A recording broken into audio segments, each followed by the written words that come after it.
It's very important to have a good villain, and Hulk, the problem with Hulk is that he's all powerful, that nothing can hurt him.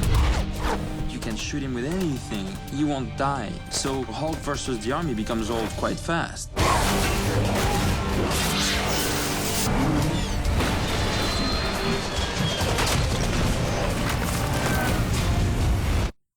Until, you present them with a real enemy, somebody who's as strong, maybe a little stronger, as smart, maybe much smarter, and also who's vicious and wants to hurt, And now you have a problem. It's difficult stuff. I mean, Hulk and the Abomination are some of the most advanced CG creatures we've ever made before. And they're the stars of the movie, so they gotta look good.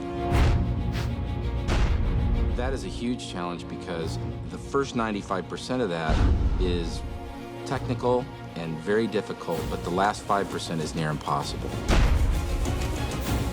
And so that's the hump we have to get over on this movie. We had to create a character that was dominant to Hulk in almost every way. His name was Abomination, so we returned to some of that base material in the comic books. And so Louis and I came up with this idea that Abomination's gamma injections have caused his bones to kind of grow towards the outside of his body. I love that, that bone that comes out here. That's the idea. And we thought it would give us not only a different structure than Hulk, a structure that's got hard surfaces like on his chest and his head and his back, his spine grows out of his skin. And he would look like the Abomination. He would be something that is just ugly but giant. He's 11 feet. He's 2 feet taller than Hulk, which is a significant advantage in our movie. 3, 2, 1.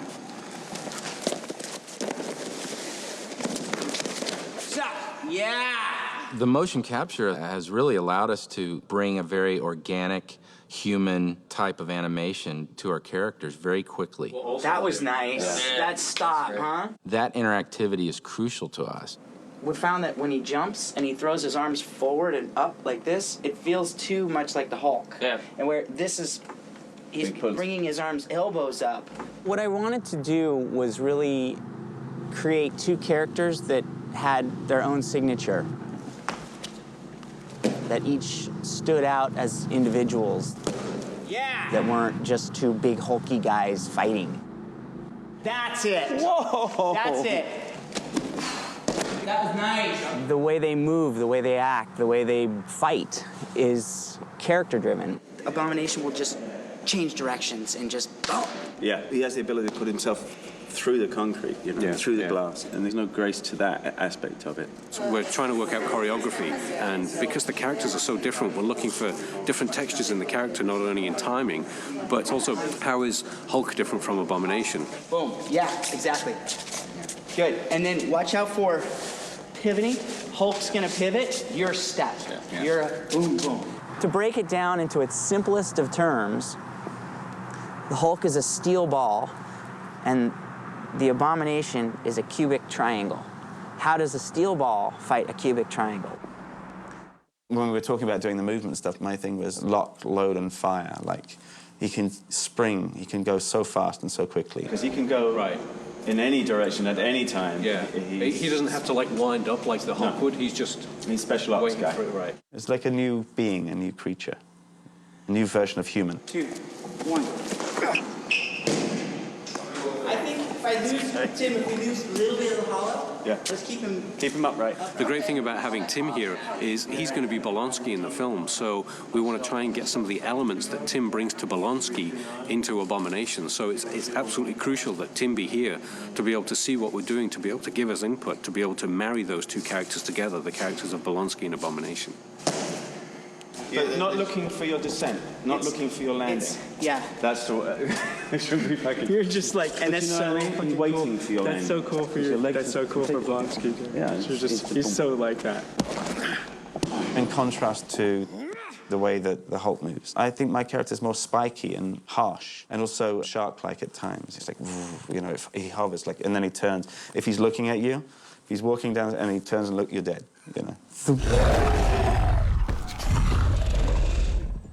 It's like old school theatre, I think, really. It's high-tech version of it, but it's really old movement.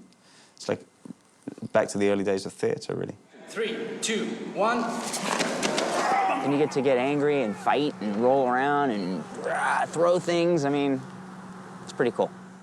We're going out like this tonight. Here we are. My intention is to clubbing. lose all dignity.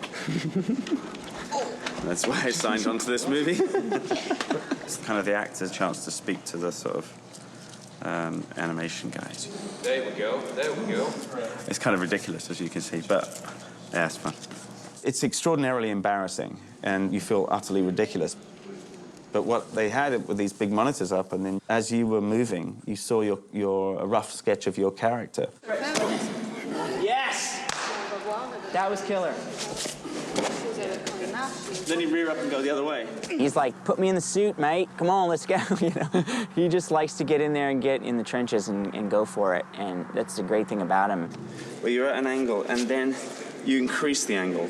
Okay. You know what I mean? It was I'd never seen this. This was my first time of doing this, and I thought it was wonderful. 3, 2, 1. We're in a giant video game, you know? So it's like, before you know it, it's lunch. We're like, oh, hang on a minute. You know? So it's been fun. I can't call it a job. Oh, going! I'm trying to be cool on this thing. That's all right. Rear up and look down. But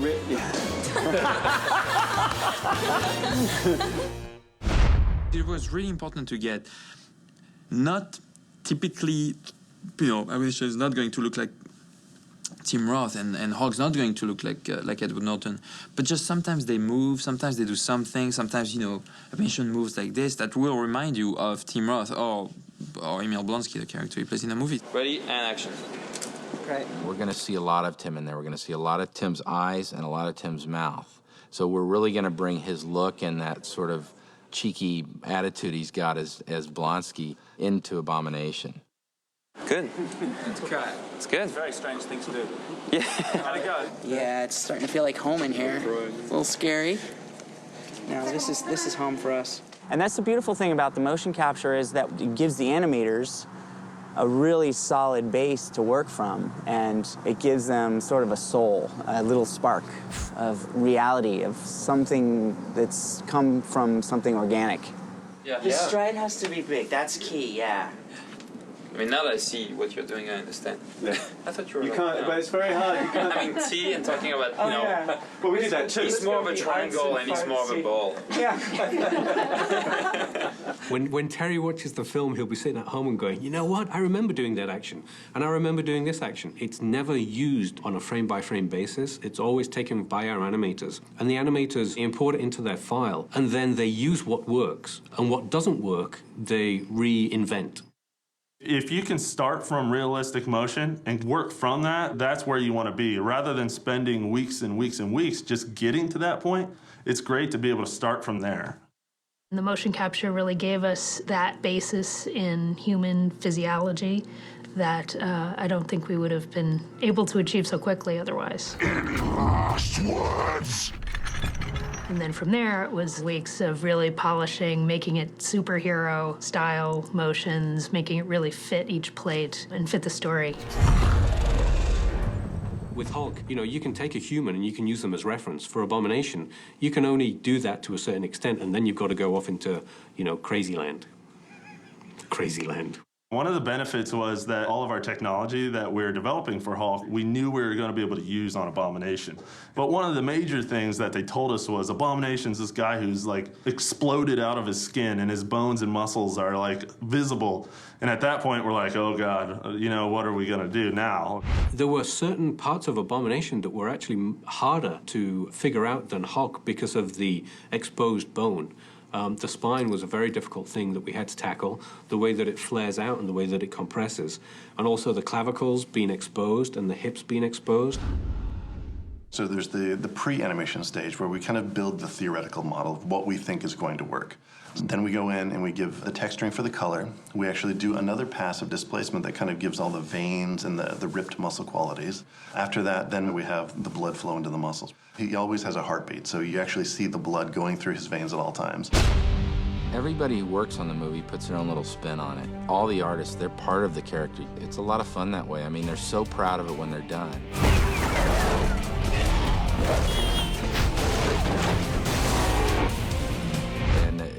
going to look great.